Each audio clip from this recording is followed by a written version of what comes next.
हिमालय की तलहटी में बसा शीतलपुर गांव। यहाँ ठंड हर साल कठोरतम शत्रु बनकर आती थी। एक छोटे से टूटे हुए मिट्टी के घर में धुनी 14 वर्षीय, उसका छोटा भाई चेतन 8 वर्षीय और उनकी मां कांता रहती थी। पिता की मृत्यु के बाद धुनी ही परिवार का एकमात्र सहारा था। घर की छत इतनी कमजोर थी कि हर रात ठंडी हवा और पाला सीधे अंदर आता था। एक रात शीतल लहर चरम पर थी। मां कांता खांस रही थी। धुनी और चेतन एक ही फटी पुरानी रजाई में दुबके हुए थे। भैया, मुझे मुझे बहुत ठंड लग रही है। मेरी नाक जम गई है। क्या हम कभी गर्म घर में सो पाएंगे? सोचो चेतन, ये ठंड, ये हमारी दुश्मनी है और हम इस दुश्मन को हराएंगे। हम जरूर एक दिन गर्म रजाई में सोएंगे, जहां हवा हमें छू भी नहीं पाएगी। धुनी बेटा, इतनी रात को क्यों जाग रहे हो? सो जाओ, कल तुझे सुबह शहर जाना है। माँ, तुम खांस क्यों रही हो? क्या तुम्हारी तबीयत ज्यादा खराब हो गई है? नहीं बेटा, बस थोड़ी सी सर्दी है। तू चिंता मत कर, तू सो जा। धुनी जानता था कि माँ झूठ बोल रही हैं। उनकी पुरानी शॉल अब ठंड रोकने में नाकाम थी। अगली सुबह सूरज उगने से पहले ही धुनी उठ गया। आज मुझे किसी भी कीमत पर ज्यादा लकड़ियां बेचनी होंगी।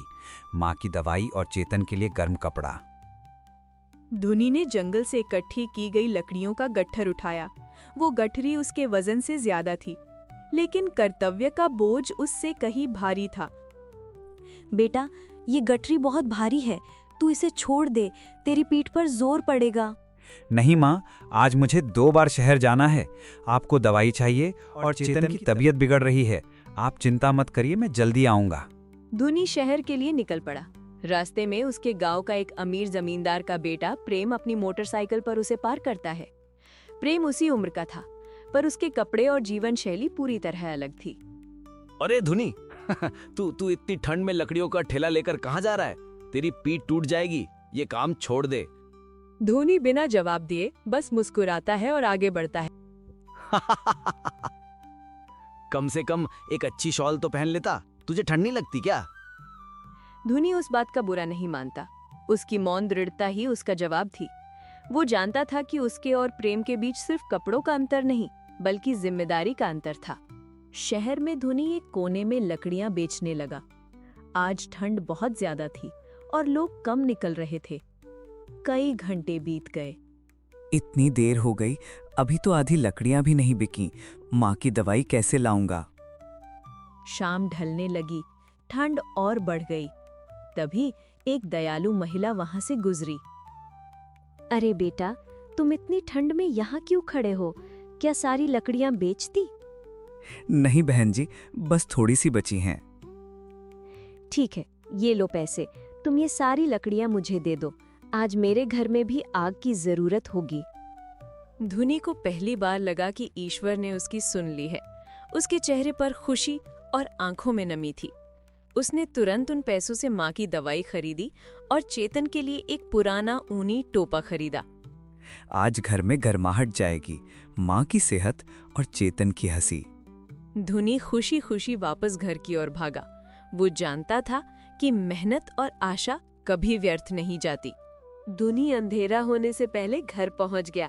उसकी खुशी का कारण लकड़ियों के पैसे नहीं, बल्कि माँ के लिए दवाई और चेतन के लिए ऊनी टोपा था। घर में घुसते ही धुनी ने तुरंत चेतन को गले लगा लिया। चेतन, देखो मैं क्या लाया हूँ। ये तुम्हारे लिए है। अब तुम्हें ठंड नहीं लगेगी, इसे पहन लो। वाह, ये तो बहुत गर्म है भैया। अब मैं सच में गर्म घर में सोऊंगा। धन्यवाद भैया, तुम दुनिया के सबसे अच्छे भाई हो। माँ कांता ने दवाई ली और कुछ देर बाद उन्हें आराम मिला। धुनी ने थोड़ी सी आग जलाई और उस रात घर में अस्थायी गर्माहट और सुकून महसूस हुआ। बेटा, तूने इतना काम किया, तू बहुत थक गया होगा, सो जा अब। नहीं माँ, मुझे अब भी छत की चिंता है। पाला सीधे अंदर आता है। अगले दिन सुबह धुनी जब शहर जाने के लिए तैयार हो रहा था, तो उसने देखा कि चेतन ने वो नया टोपा नहीं पहना था। चेतन, तुमने टोपा क्यों नहीं पहना? इतनी ठंड है। वो मुझे आज टोपा नहीं पहनना था भैया। मुझे यूं ऐसे बिना टोपे के ही अच्छा लग रहा है। क्या मतलब अच्छा लग रहा है? मुझे पता है तुम झूठ बोल रहे हो। इतनी मुश्किल से मैंने पैसे कमाए, इसे पहनो। धुनी ने जबरदस्ती टोपा उसके सिर पर रखना चाहा, तभी चेतन रोने लगा और टोपा दूर फेंक दिया। नहीं, मैं टोपा नहीं पहनूंगा। पर क्यों? क्योंकि माँ को ज्यादा ठंड लग रही है। उनका शॉल फटा हुआ है, वो हर रात खांसती हैं। जब तक माँ को गर्म शॉल नहीं मिलेगी, मैं ये टोपा नहीं पहनूंगा। धुनी स्तब्ध रह गया। उसके छोटे भाई का निस्वार्थ प्रेम और समर्पण देखकर उसकी आंखें भर आईं। उसे अपनी छींक और कमर के दर्द से ज्यादा माँ की खांसी की आवाज याद आई। ओह मेरे प्यारे भाई, तुम इतने बड़े दिल वाले हो। तुम सही कह रहे हो, पहले माँ। मेरे बेटो, तुम दोनों मेरे लिए क्या क्या सह रहे हो। मैं तुम दोनों के प्यार को कभी नहीं भूल पाऊंगी। लेकिन सच्चाई ये थी कि माँ की खांसी अब सिर्फ ठंड की वजह से नहीं थी, उन्हें गंभीर बीमारी थी जिसके लिए लगातार महंगी दवाओं की जरूरत थी। धुनी उस दिन दुगुनी ऊर्जा से शहर गया। उसे किसी भी हाल में माँ के लिए शॉल और महंगी दवाई खरीदनी थी। वो अब सिर्फ लकड़ियाँ नहीं बेच रहा था, वो सब्जियों के ढीर में से सड़ी हुई सब्जियाँ छांटता और उन्हें घर लाकर खाने लायक बनाता। ये काम उसे अपमानित महसूस कराता था, क्योंकि वो जमींदार के बेटे प्रेम को अक्सर वहां से गुजरते देखता था। एक दिन प्रेम ने धुनी को ये काम करते हुए देख लिया। वाह धुनी, अब तू लकड़ियों से कूड़ा छांटने वाला बन गया। तुझे शर्म नहीं आती? ये सब काम छोड़ दे, मैं तुझे अपने घर में नौकर रखवा दूंगा। धुनी की ओर शांत दृढ़ता से देखते हुए, मुझे शर्म नहीं आती, मुझे मेहनत करने में गर्व है। मैं भीख नहीं मांग रहा और मैं नौकर नहीं बनूंगा। मैं अपनी माँ और भाई का सहारा हूँ। धुनी के आत्मसम्मान ने प्रेम को चुप करा दिया। प्रेम को लगा कि वो धुनी को तोड़ नहीं पा रहा, बल्कि धुनी की मजबूती उसे चुभ रही है। धुनी की कड़ी मेहनत रंग लाई। उसने आखिरकार माँ के लिए गर्म ऊनी शॉल और कुछ जरूरी दवाइयाँ खरीद लीं। लेकिन वो जानता था कि अब भी सबसे बड़ी समस्या कमजोर छत और ठंड थी। वो जानता था कि अगर जल्दी कुछ नहीं किया तो माँ की बीमारी जानलेवा हो सकती है। धुनी ने माँ के लिए शॉल और दवाइयाँ खरीदी। घर में थोड़ी गर्माहट आई, लेकिन कांता की सेहत में अपेक्षित सुधार नहीं हो रहा था। कमजोर छत और घर के भीतर की बर्फीली हवा माँ की सेहत के लिए सबसे बड़ा खतरा बनी हुई थी। धुनी जानता था कि उसे अब बड़ा कदम उठाना होगा। चेतन, आज मैं एक ऐसा काम करने जा रहा हूँ जिससे हमारी छत मजबूत हो जाएगी और माँ भी ठीक हो जाएंगी। क्या भैया, क्या तुम लकड़ी के बदले ईंटें लाओगे? नहीं भाई, मैं एक आदमी से मिलने जा रहा हूँ जो हमें पैसा दे सकता है। तुम माँ का ध्यान रखना। धुनी उसी जमींदार के घर गया जिसका बेटा प्रेम उसे रोज ताना मारता था। जमींदार बलवंत अपने बेटे की तरह अभिमानी नहीं था, पर वो कठोर और व्यवहारित था। जमींदार साहब, मुझे अपनी छत ठीक करवानी है और माँ की दवाइयाँ बहुत महंगी हैं। मुझे पैसे चाहिए। मैं आपसे कर्ज लेने आया हूँ। कर्ज? तुम लकड़ियां बेचकर मेरा कर्ज कैसे चुकाओगे लड़के? तुम्हें कम से कम 20,000 रुपए चाहिए। मैं मेहनत करूंगा साहब, मैं दिन रात काम करूंगा। आप बस मुझ पर विश्वास कीजिए। विश्वास? ये दुनिया विश्वास पर नहीं चलती, मेहनत पर चलती है। ठीक है, मैं तुम्हें पैसे दूंगा, लेकिन मेरी एक शर्त है। कैसी शर्त साहब? मेरे पास जंगल में एक बेहद खतरनाक और पुरानी खदान है। वहां कोयला है। अगर तुम उस खदान से 1 महीने तक रोज 10 बोरी कोयला निकालकर मुझे दे सको तो मैं तुम्हें 30,000 रुपए दूंगा। अगर तुम एक भी दिन असफल हुए तो तुम मेरे घर में 3 साल तक मेरे बेटे प्रेम के निजी नौकर बनकर काम करोगे। धुनी जानता था कि वो खदान बंद थी, क्योंकि वहां काम करना बहुत खतरनाक था। ये शर्त आत्महत्या जैसी थी। नौकर? हाँ, नौकर, और मेरे बेटे प्रेम का नौकर। तुम्हें उसका हर हुक्म मानना होगा। बोलो, मंजूर है? धुनी को अपने भाई चेतन का समर्पण और माँ की खांसी याद आई।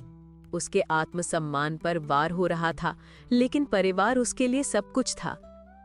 मुझे मंजूर है साहब, मुझे आपके बेटे का नौकर बनना मंजूर है, लेकिन अगर मैं सफल हुआ तो आप मुझे पैसे देंगे और फिर कभी मुझे या मेरे परिवार को अपमानित नहीं करेंगे। ठीक है लड़के, शर्त मंजूर है। कल सुबह से काम शुरू। धुनी ने वह कर्ज और शर्त स्वीकार कर ली। वो जानता था कि अब उसकी लड़ाई सिर्फ ठंड और गरीबी से नहीं, बल्कि अपनी जान और आत्मसम्मान से भी थी। उस रात घर वापस आकर धुनी ने माँ और चेतन को शर्त के बारे में नहीं बताया। माँ, चेतन, कल से मैं अच्छा काम करने जा रहा हूँ, बहुत पैसा मिलेगा, हमारी छत अब मजबूत हो जाएगी। वाह भैया, मैं तुम्हें हर सुबह जल्दी उठाऊंगा। मेरा बेटा, मुझे तुम पर पूरा भरोसा है। अगले दिन सुबह धुनी उस खतरनाक खदान में गया। खदान के भीतर अंधेरा और पुरानी गैस थी। धुनी ने अपनी जान जोखिम में डालकर काम शुरू कर दिया। उसका शरीर, जो सिर्फ लकड़ियां उठाने का आदी था, अब कोयले के भारी बोरे उठाने लगा था। हर दिन एक नई चुनौती थी, पर परिवार के प्रति उसका प्रेम उसे आग की तरह दहकती उम्मीद देता रहा। धुनी ने खतरनाक कोयले की खदान में काम करना शुरू कर दिया। खदान के भीतर अंधेरा, दम घोटने वाली गैस और पत्थरों के गिरने का खतरा हर पल मौजूद था। उसका शरीर हर शाम टूट जाता था, लेकिन जब वो माँ की खांसी और चेतन के उत्साह को याद करता तो अगले दिन फिर उसी दहकती उम्मीद के साथ खदान में उतर जाता। जमींदार का बेटा प्रेम ये देखने के लिए रोज खदान के बाहर आता था कि धुनी कब हार मानता है और उसका नौकर बनता है। क्या तुम समझते हो कि तुम 10 बोरी रोज निकाल पाओगे? ये खदान मौत का कुआं है। तुम हार मान लो और मेरे नौकर बन जाओ। प्रेम, मैं हार मानने के लिए पैदा नहीं हुआ हूँ। मैं तुम्हारी शर्त पूरी करूँगा, तुम चिंता मत करो। प्रेम को धुनी की अदम्य इच्छा शक्ति देखकर आश्चर्य होने लगा। उसे याद आया कि जब वो खुद एक छोटे से काम में असफल होता था तो तुरंत हार मान लेता था। एक दिन खदान के भीतर काम करते समय एक बड़ा पत्थर नीचे घिसक आया। धुनी जोर से चीखा और पत्थर के नीचे लगभग दब गया। ओह, मेरी कमर! धुनी को लगा कि आज उसकी अंतिम सांस है।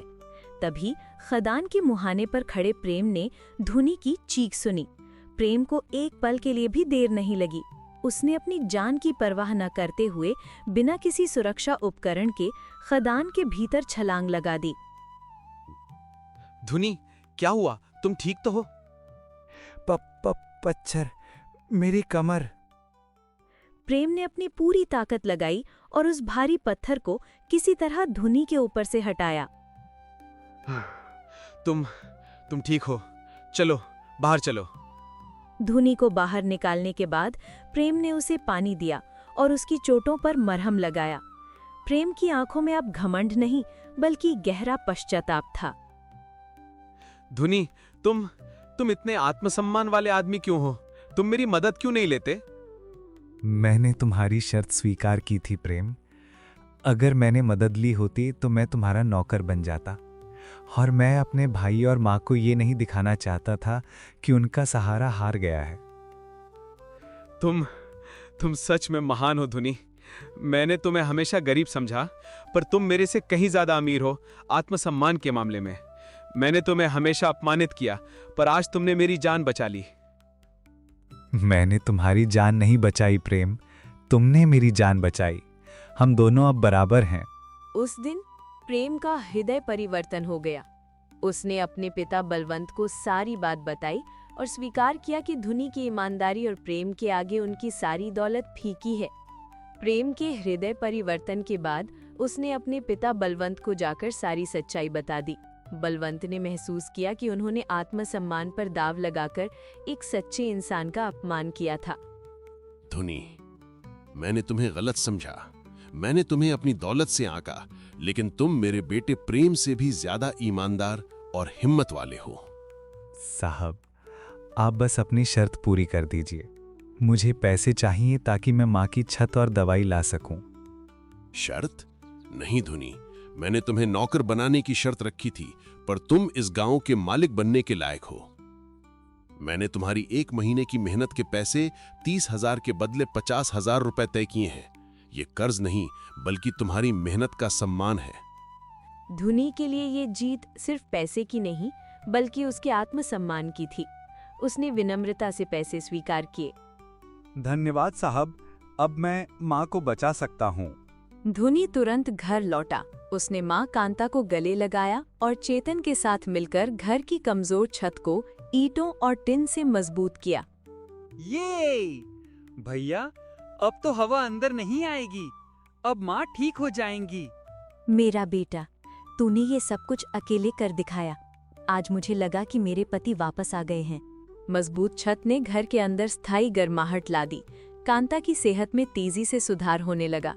इसके बाद प्रेम अपने पिता से लड़कर धुनी और चेतन की मदद करने के लिए आगे आया। धुनी, मैं तुम्हें नौकर नहीं बनाना चाहता था, पर मैं अब तुम्हें अपना दोस्त बनाना चाहता हूँ। मेरे पिता ने जो पैसे दिए हैं उनसे तुम गांव में एक छोटी दुकान खोलो। मैं तुम्हें व्यापार में मदद करूंगा। धुनी ने प्रेम की मदद से गांव में ईमानदारी और मेहनत की नींव पर एक छोटी दुकान खोली। दुकान का नाम रखा गया दहकती उम्मीद भंडार। कुछ ही वर्षों में धुनी की दुकान सफलता की ऊंचाइयों को छूने लगी। चेतन स्कूल जाने लगा और कांता ने स्वस्थ होकर घर की जिम्मेदारी फिर से संभाल ली। प्रेम, धुनी और चेतन अब 3 भाई बन गए थे जो एक दूसरे का सहारा थे। धुनी ने ठंड और गरीबी को हार मानकर नहीं छोड़ा, बल्कि अपने आत्मसम्मान, प्रेम और अटूट कर्तव्य की गर्मी से उन पर विजय प्राप्त की। शीतलपुर गांव में अब दहकती उम्मीद जल रही थी, जो दिखाती थी कि ईमानदारी की गर्माहट दुनिया की किसी भी ठंड से ज्यादा शक्तिशाली होती है।